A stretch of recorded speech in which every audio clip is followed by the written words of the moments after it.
Hezbollah का Israel पर सबसे बड़ा हमला। 4 सैनिकों की मौत से दहला इजराइल।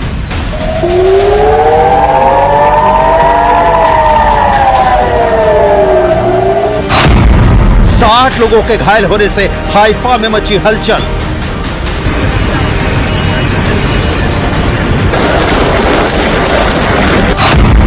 नसरल्लाह मारा गया लेकिन हिजबुल्लाह जिंदा है।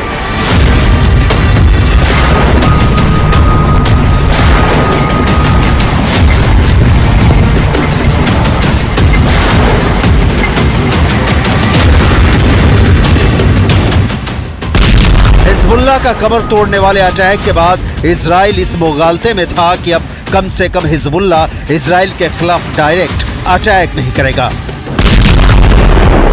लेकिन हिजबुल्लाह ने ऐसा करारा जवाब दिया कि इजराइल के होश उड़ गए हैं।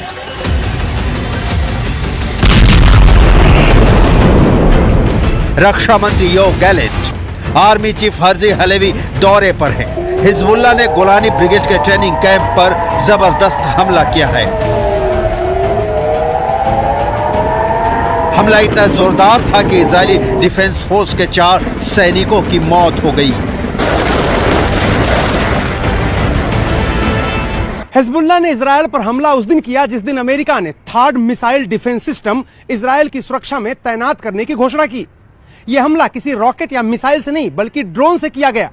यह हमला इतना सटीक था कि इजराइल को भी मानना पड़ा कि इस हमले की वजह से उसे भारी नुकसान उठाना पड़ा है।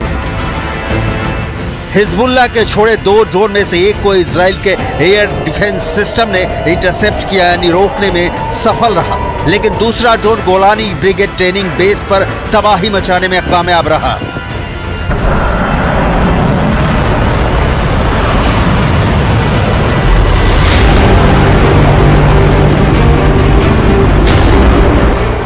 दो दिनों में इजराइल के खिलाफ हिजबुल्लाह का ये दूसरा हमला है। जब हिजबुल्लाह ने सेंट्रल इजराइल के बिन्यामिना के पास एक मिलिट्री बेस पर ड्रोन से बड़ा हमला किया है। इजरायली मीडिया रिपोर्ट में कहा गया है कि इसने बेस के अंदर एक डाइनिंग हॉल को निशाना बनाया था। यह हमला उस वक्त हुआ जब इजराइल के सैनिक खाना खा रहे थे। कहा जा रहा है कि ड्रोन के आने के पहले कोई सायरन नहीं बजा था, जिससे सैनिकों को सुरक्षित होने का मौका नहीं मिला।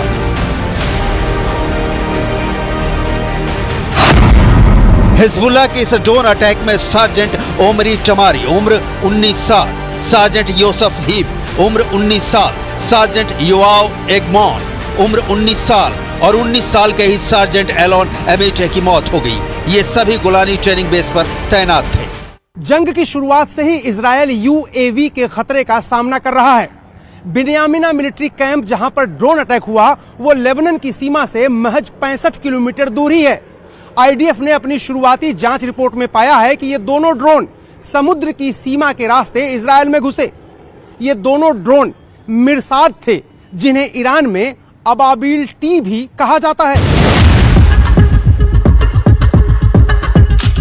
मिरसाद ड्रोन हिजबुल्लाह का आत्मघाती ड्रोन है। मिरसाद 1 को ईरान के मोहजर 2 मॉडल के डिजाइन पर बनाया गया है। इसमें हिजबुल्लाह के लिए थोड़े संशोधन किए गए हैं। ये ड्रोन 40 किलोग्राम तक विस्फोटक ले जा सकता है। इसकी अधिकतम गति 370 किलोमीटर प्रति घंटा है और इसकी रेंज 120 किलोमीटर तक हमला करने की है। ये 3000 मीटर की ऊंचाई तक उड़ सकता है। हिजबुल्लाह अक्सर इसका इस्तेमाल इजरायली हवाई क्षेत्र में घुसने के लिए करता है। सबसे बड़ी बात यह है कि ड्रोन इजराइल के एयर डिफेंस सिस्टम को चकमा देने में सफल रहा। इजरायली वायुसेना के विमानों और हेलीकॉप्टर ने दूसरे ड्रोन का पीछा किया, लेकिन यह रडार से गायब हो गया। इजरायली सेना इसका पता नहीं लगा सकी क्योंकि शायद यह जमीन के बहुत करीब उड़ रहा था। अनुमान है कि रडार से गायब हुआ ड्रोन और हमला करने वाला ड्रोन दोनों एक ही थे।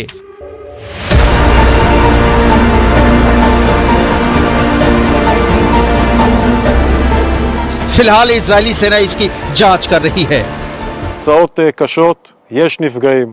בשלב שאנחנו נמצאים פה עכשיו שליטה מבצעית מלאה על האירוע. כל הנפגעים פונו לבתי החולים. אנחנו עכשיו עסוקים בליצור קשר עם משפחותיהם. כל החיילים בבסיס הונחו להתקשר הביתה ולעדכן את משפחותיהם שהם בסדר. कोई सायरन भी नहीं बजा, जिसकी आवाज हमला होने के बाद हाइफा शहर की सड़कों पर सुनाई पड़ रही है। लिहाजा सैनिकों को संभलने का मौका भी नहीं मिला। जिस बिन्यामिन मिलिट्री बेस पर गोलानी ब्रिगेड को हिजबुल्लाह ने टारगेट किया, उसकी डिटेल भी देखिए। गोलानी ब्रिगेड इजरायली पैदल सेना का ही हिस्सा है। इसका गठन 28 फरवरी 1948 को हुआ था, जब ऊपरी गलील में लेबानोनी ब्रिगेड को 2 छोटे ब्रिगेड में विभाजित किया गया था। ये आईडीएफ में सबसे अधिक सुसज्जित ग्राउंड सेना इकाइयों में से एक है। इस ब्रिगेड को ग्राउंड ऑपरेशन को अंजाम देने के लिए जाना जाता है। 1948 के अरब इजरायली युद्ध के बाद गोलानी ब्रिगेड ने 1950 के दशक में कई ऑपरेशनों को अंजाम दिया। इजराइल पर ताजा हमले ने यह क्लियर कर दिया है कि इजराइल के इस दावे में 100% सच्चाई नजर नहीं आ रही है कि उसने हिजबुल्लाह के सारे टॉप कमांडर मार गिराए हैं और हिजबुल्लाह के ठिकानों पर लगातार हमले कर उसे करीब करीब ध्वस्त कर दिया है। इस बीच इजराइल में ईरान किस तरह से एक्टिव है, ग्राउंड जीरो से ताजा रिपोर्ट भी देख लीजिए। ईरान के लिए काम करने के शक में एक पति पत्नी को तेल अवीव में पकड़ा गया। इनको इजराइल के बड़े अधिकारियों को जान से मारने की जिम्मेदारी सौंपी गई थी। इनको कारों में आग लगाने का भी जिम्मा दिया गया था और कुछ हफ्ते पहले ही इनकी टेलीग्राम के जरिए भर्ती की गई थी। हिजबुल्लाह ने इजराइल के पोर्ट सिटी हाइफा को टारगेट कर रखा है। कुछ हफ्तों में सबसे ज्यादा रॉकेट हाइफा पर ही दागे गए हैं। दावा किया जा रहा है कि 10 प्रोजेक्टाइल लेबनान की सीमा से हाइफा की तरफ दागे गए हैं, जिनमें से ज्यादातर रॉकेट को इंटरसेप्ट कर लिया गया है, जबकि बाकी रॉकेट खुले इलाकों में गिरे हैं। इजराइल के हाइफा से आया एक चौंकाने वाला वीडियो देखिए। ये वीडियो हाइफा के होलसेल मार्केट का है, जहां लोग कामकाज में जुटे हैं, लेकिन तभी अचानक एक मिसाइल का टुकड़ा यहां गिरता है और यह शख्स घायल होने से बाल बाल बच जाता है। हिजबुल्लाह के हमले का करारा जवाब। इस बीच इजरायली एयरफोर्स ने दक्षिणी लेबनान में बहुत बड़ा हमला किया है। हिजबुल्लाह के 200 ठिकानों को तबाह कर दिया है। इन ठिकानों में launchers, anti tank launching position, military building और हथियार डिपो को टारगेट किया गया है। ये तस्वीर लेबनान के नबातीह की है, जहां कमर्शियल मार्केट पर भीषण हमला किया गया है। दक्षिणी लेबनान के नबातीह में भयानक तबाही हुई है। शहर में दूर दूर तक कोई नहीं दिखाई दे रहा है। सिर्फ तेज रफ्तार गाड़ियां और इजराइल के हमलों का बारूद सड़कों पर देखा जा सकता है। नबातीह दक्षिण लेबनान का एक बेहद अहम शहर है, लेकिन अब यह शहर किसी शमशान में तब्दील हो चुका है। लेबनान के नबातीह में जबरदस्त बमबारी हुई है। न्यूज़ 18 संवाददाता रिफत इस वक्त उसी इलाके में हैं। कैसा है नबातीह का हाल, आपको दिखाते हैं।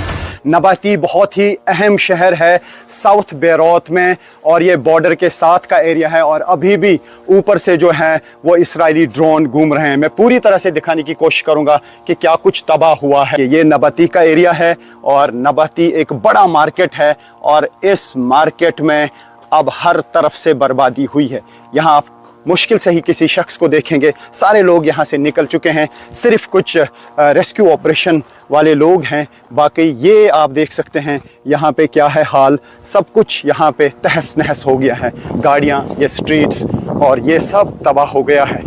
ये देखिए, लेबनान का विध्वंस तय दिख रहा है, लेकिन इजराइल पर हिजबुल्लाह ने जिस तरह से हमला किया है, उसने सारे सवाल खड़े कर दिए हैं कि इजराइल इस इंतजार में बैठा है कि वो ईरान के खिलाफ पलटवार करेगा। और आलम यह है कि ईरान के प्रॉक्सी हिजबुल्लाह के हमले से ही इजराइल खुद को सुरक्षित नहीं रख पा रहा।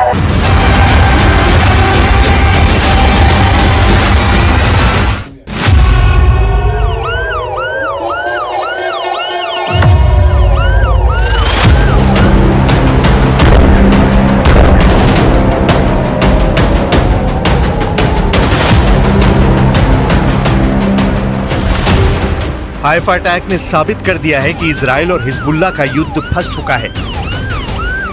हाइफा अटैक ने बता दिया है कि ये युद्ध अब एक तरफा नहीं रहा। गारंटी पूरी है कि ये जंग लंबी चलेगी। हाइफा अटैक ने बता दिया है कि हिजबुल्लाह सुपर एक्टिव है और उसकी ड्रोन पावर से लेकर रॉकेट वाले अटैक में कोई कमी नहीं आई है, ना आएगी।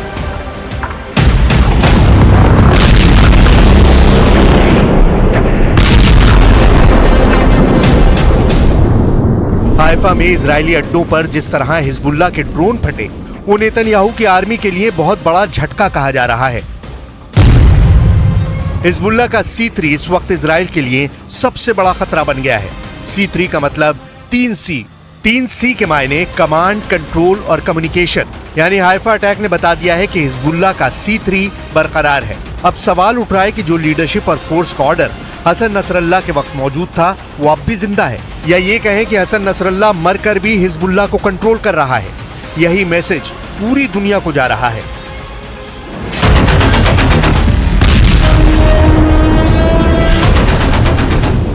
हिजबुल्लाह को बैरूत से अब भी ऑर्डर मिल रहा है, इसमें कोई शक नहीं। ना ही उसकी कोई कम्युनिकेशन लाइन टूटी है। उसके हथियारों ने अब भी इजराइल को अपने टारगेट पर लिया हुआ है।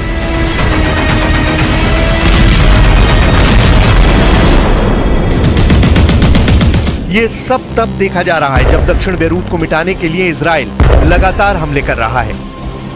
दक्षिण बैरूत की कोई सड़क ऐसी नहीं बची जहां पर गिरी हुई बिल्डिंग का मलबा नहीं नजर आता। लेबनान में इजराइल की बमबारी से 2300 से ज्यादा लोग मारे जा चुके हैं, जबकि घायलों की तादाद 11,000 पहुंच चुकी है। बेरूत ने पिछले कुछ दिनों से जिस तरीके की बमबारी देखी है, उससे लगता था कि दहिया इलाके से हिजबुल्लाह को काफी नुकसान पहुंचा है। लेकिन अब हाइफा पर अटैक करके हिजबुल्लाह ने बता दिया है कि वो अब भी इस युद्ध में बराबर हमले करने की ताकत रखता है। हिजबुल्लाह का कोई हेडक्वार्टर नहीं है, हिजबुल्लाह का कोई बड़ा कमांडर सामने नहीं है, लेकिन फिर भी हिजबुल्लाह के हमले इस्राइल पर तेज हो रहे हैं।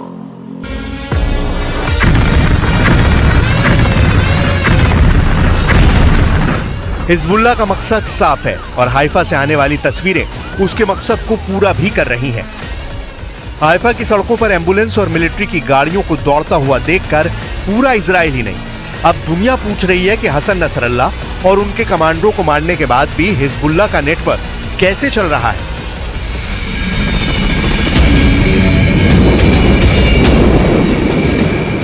हेलीकॉप्टर से घायल इजरायली सैनिकों को एयरलिफ्ट करने की तस्वीर पूरी दुनिया में वायरल हो रही है। हिजबुल्लाह के पास एयरफोर्स नहीं है, लेकिन वो ड्रोन से हमले करके ये बताना चाहता है कि वो इजराइल को बराबर का जवाब देना चाहता है। हिजबुल्लाह साबित करना चाहता है कि इजराइल दक्षिण लेबनान में घुसकर जो ऑपरेशन कर रहा है, उसका जवाब वो हाइफा में दे रहा है। इन दोनों तस्वीरों में एक तरफ इजराइल बहुत मजबूत नजर आ रहा है जब वो हिजबुल्लाह के गढ़ में जमीनी अटैक कर रहा है, तो दूसरी तरफ हाइफा में उसके पूरे डिफेंस सिस्टम की पोल खुलती हुई नजर आ रही है।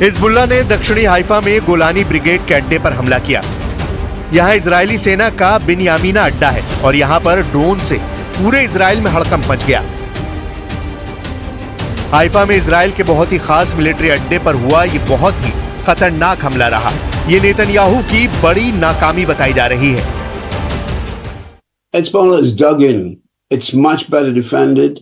It's much better forces. They've got much better trained by the Iranians, and they've got tremendous faith. I probably think they will fight on. They'll take a few days to reorganize the command and control, because that has been utterly destroyed by very good Israeli intelligence and incredible.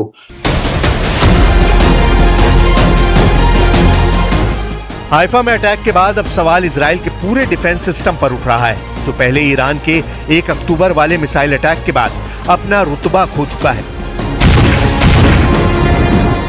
सवाल है कि क्या Netanyahu का पूरा air defence system इस वक्त सो रहा था जब हिजबुल्लाह ने हाइफा पर ड्रोन लॉन्च किए और इजरायली सेना के बहुत ही खास ठिकाने को टारगेट बनाया।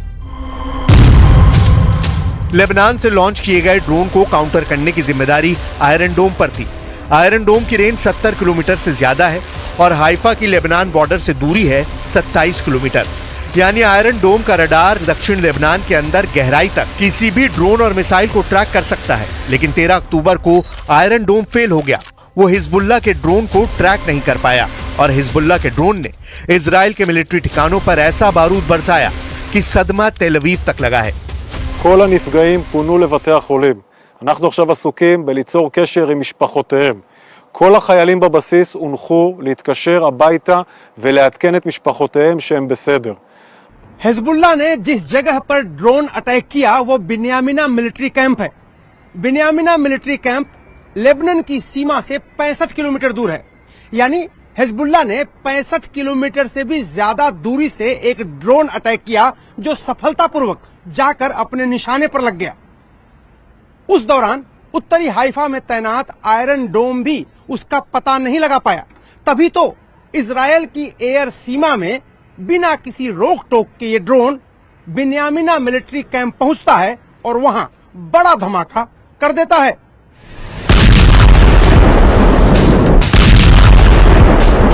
साफ है कि हिजबुल्लाह के हमले के सामने इजराइल का आयरन डोम एयर डिफेंस सिस्टम सोता रह गया। ना ही हाइफा में अटैक से पहले सायरन बजा।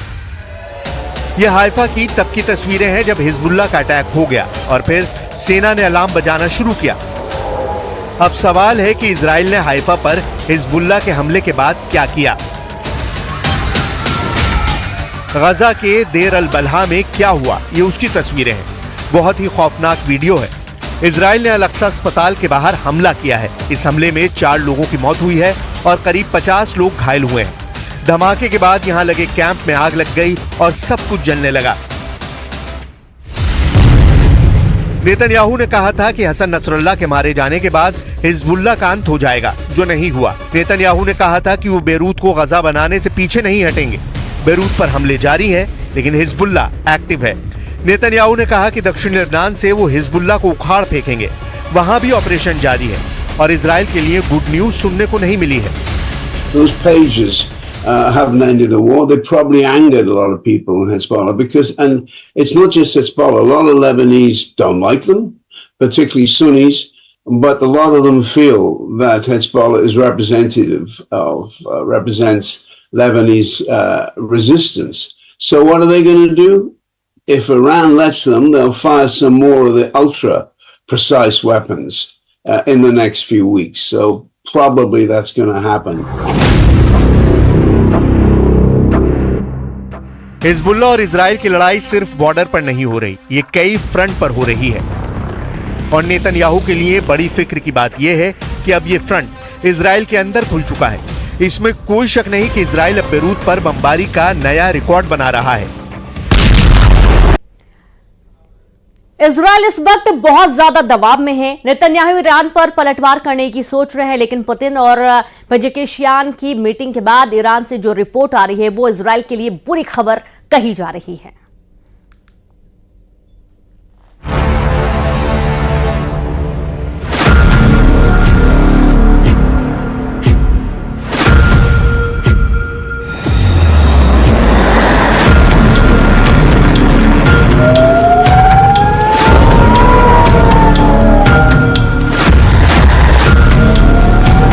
इंसानों की यहां कोई भी साथ नहीं है।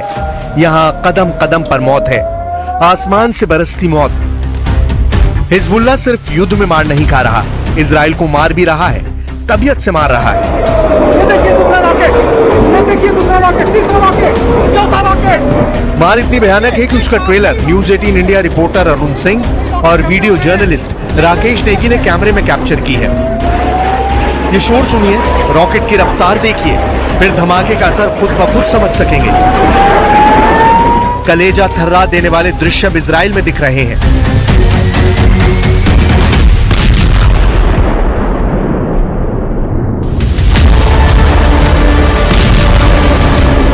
हिजबुल्लाह के हमले को नई धार मिली है। ईरान भी अब खुलकर इजराइल को दहलाने जा रहा है।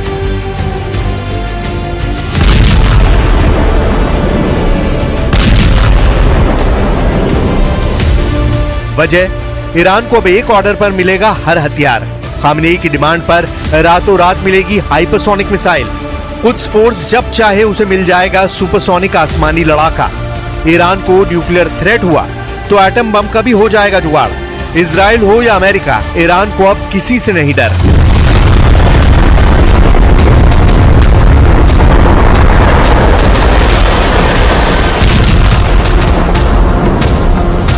ईरान कभी भी इजराइल से नहीं डरा। ईरान ने हर बार इजराइल के हमले का जवाब दिया। ईरान ने बम के बदले मिसाइल से दहलाया, लेकिन अमेरिका के वॉर जोन में आने के बाद से ईरान की जमीन खिसक गई थी। ईरान को सुपर पावर के जंगी बेड़े डरा रहे थे। ईरान को न्यूक्लियर बमों से लोडेड फाइटर जेट से बचने का कोई रास्ता ही नहीं मिल रहा था।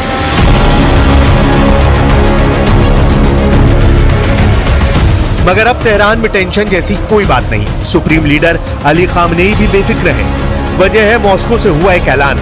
ईरान को रूस से क्या क्या गारंटी मिली है, डिटेल व्हाइट हाउस तक पहुंच गई है, जिसके चलते करीब एक हफ्ते से नेतन्याहू से बातचीत नहीं कर रहे प्रेसिडेंट जो बाइडेन ने फटाफट मीटिंग फाइनल कर ली है। यानी 2 हॉटलाइन एक्टिव है 24/7।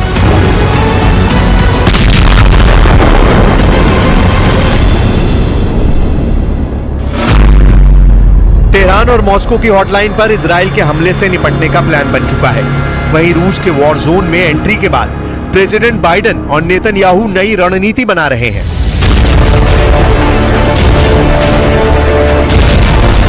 लीडर्स की वॉर प्लानिंग से अलग युद्ध के मैदान में खून खराबे की लिमिट क्रॉस होती जा रही है। हिजबुल्लाह के रॉकेट धमाके हाइफा में हाहाकार मचा रहे हैं।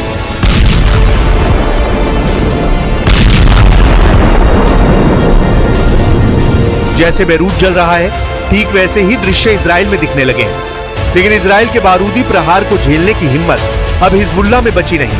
हिजबुल्लाह सीज फायर की दहाड़ लगा रहा है।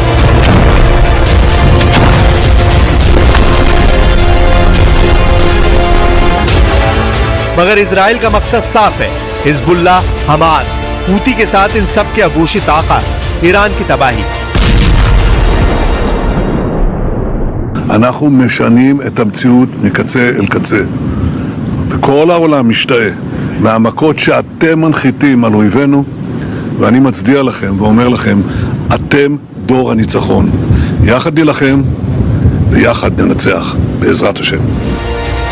जबकि युद्ध में इजराइल को भी भारी कीमत चुकानी पड़ रही है। हिजबुल्लाह लड़ाके इजराइल को घर में घुसकर दहलाने लगे हैं। यह हाइफा सिटी का हाल है। हिजबुल्लाह आर्मी ने हाइफा में रॉकेट धमाके की झड़ी लगा रखी है।